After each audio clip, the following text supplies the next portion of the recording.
News. सबसे पहले बात करूंगा मैं फॉरेक्स रिजर्व की। हमारा फॉरेक्स रिजर्व इंक्रीज हुआ है।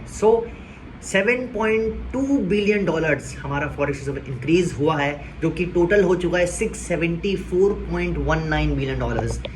ये बताया जा रहा है बेसिकली FCNR जो है ना, foreign currency non residence bank deposit जो आया, क्योंकि डॉलर में आता है वो, उसकी वजह से ये इंक्रीज हुआ है। And that is a good news, right. अगर हमारा फॉरेक्स बढ़ रहा है तो हम जो स्पेंड करते हैं कर पाएंगे इजीली। हमारे पे इतना हमें कुछ करने की ज़रूरत नहीं होगी, ज़्यादा चीज़ें रोकने की ज़रूरत नहीं होगी, क्योंकि FCNR से बहुत ज़्यादा पैसा इनफ्लो आ रहा है इंडियन मार्केट में। और ये रिपोर्ट RBI की तरफ से है, तो RBI जो रिपोर्ट देती है पूरा डेटाबेस रिपोर्ट देती है। And that is the news, that is good news that हमारा फॉरेक्स रिजर्व इंक्रीज हो रहा है।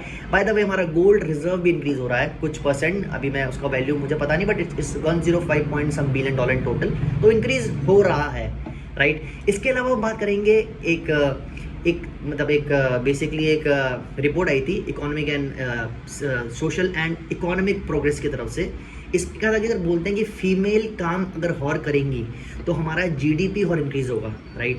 तो काफ़ी ज़्यादा इंक्रीज होगा, क्योंकि बहुत सारी वुमेन्स हैं वो अभी भी काम नहीं कर रही हैं। It's fine, but it's a data, इसलिए मुझे बताना था ये। So this is the data. But इसके अलावा एक important news from the mutual fund side. Mutual fund में इनफ्लो आया है and is a good inflow. SIP की बुक देंगे 30,000, कुछ थी 31,000 जून में रही है, बढ़ गया है।